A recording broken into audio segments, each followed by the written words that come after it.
रविवार की अगर प्रदोष पड़ जाए, कौन से दिन? रविवार की प्रदोष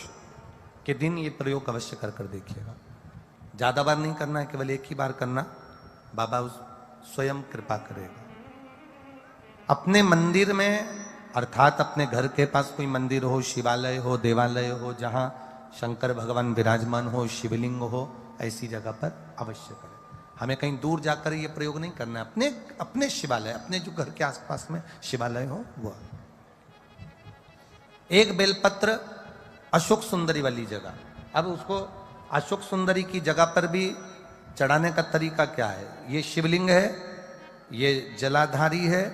ये जल बहता है, बीच में जो मोटी सी लाइन है वो अशोक सुंदरी का स्थान, ये जो भाग है षडानंद कार्तिकेय गणेश जी और कार्तिकेय जी का। जलाधारी मतलब माता पार्वती जी का हस्त कमल,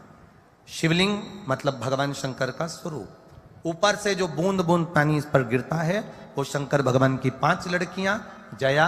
विषहरा, शामली बारी, दौतली और देव। शिव जी की 5 लड़कियां ऊपर, एक लड़की शंकर भगवान की 6 नंबर की अशोक सुंदरी उनके चरणारविंद के पास, उनके गणेश षडानंद कार्तिकेय के मध्य में। जब हम बेलपत्र चढ़ाएंगे तो उस बेलपत्र को चढ़ाते समय आपकी जो बेलपत्र की डंडी है वो बेलपत्र, रविवार प्रदोष के दिन का ये उपाय है महाराज, ये बेलपत्र की जो डंडी है इस डंडी का भाग शिवलिंग की ओर होना चाहिए। ये जो डंडी है इसका भाग अशोक सुंदरी पर जब चढ़ाएंगे तो शिवलिंग की ओर इसका भाग होगा महाराज। दूसरी, बेलपत्र को जब हम समर्पित करेंगे तो जलाधारी का जया, विषहरा, शामरीबारी, दौतली, देव, मान लो जलाधारी ऊपर नहीं है शंकर जी के तो उसका स्मरण कर कर 5 कन्याओं का नाम लेकर जया, विषहरा, शामलीबारी, दौतली, देव, इनका स्मरण कर कर शंकर भगवान के शिवलिंग पर बेलपत्र रखेंगे। बेलपत्र कहां रखना है? आप अगर यहां बैठे हो तो आपके विपरीत में डंडी का मुख होना चाहिए। ये बेलपत्र की जो डंडी है इसका मुख आपके विपरीत में हो। आप यहां बैठे हो तो डंडी उधर होगी, आप इधर बैठे हो तो डंडी का मुख इधर होगा, आप उधर बैठे हो तो डंडी का मुख इधर होगा, आपके ठीक विपरीत की ओर डंडी का मुख हो। ये 2 जगह बेलपत्र समर्पित करने के बाद तृतीय बेलपत्र शिवलिंग की जो जलाधारी है, जहां पर भगवान शंकर का शिवलिंग रखा है वहां स्पर्श कराकर, केवल छुआना है, स्पर्श कराकर बेलपत्री के पेड़ के नीचे ही कोई कंकर हो, कोई शंकर हो या कोई मिट्टी का ढेला हो, नी हो तो वहीं मिट्टी को थोड़ी सी ऊंची कर कर एक बेलपत्र बैठकर इस बेलपत्री की डंडी जड़ की ओर, मतलब जो वृक्ष होता है उस ओर इस डंडी का मुख होना चाहिए। ये 3 रविवार के प्रदोष के दिन शंकर भगवान पर चढ़ाई गई बेलपत्र से हमारा गया हुआ धन भी पुनः आने का रहता है और हमारा जो व्यापार बार बार बंद हो रहा है शिव की कृपा से एक बार चालू तो चालू हो ही जाता है, शिव तत्व को जा। और निवेदन है सब भाव से करना है, हृदय चित्त आनंद। एग्जाम दे ली, बहुत परीक्षा के लिए आपने तैयारी कर ली है, बहुत प्रयास कर लिया, बहुत प्रयास,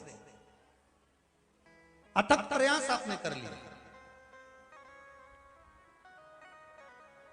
भगवान प्रदोष का अगर दिन हो और प्रदोष काल का समय हो और एग्जाम प्रदोष के बाद हो या आपको तारीख मालूम पड़ जाए, उसके पहले अगर 15 दिन 20 दिन पहले भी प्रदोष पड़ रही हो तो बेलपत्री समभागी बना। समभागी मतलब ये जो चिकना वाला पत्ता होता है ना बेलपत्री का, सीधा वाला भाग, और इस पत्ती का भी सीधा वाला भाग, ये दोनों जो बेलपत्री के चिकने भाग होते हैं महाराज,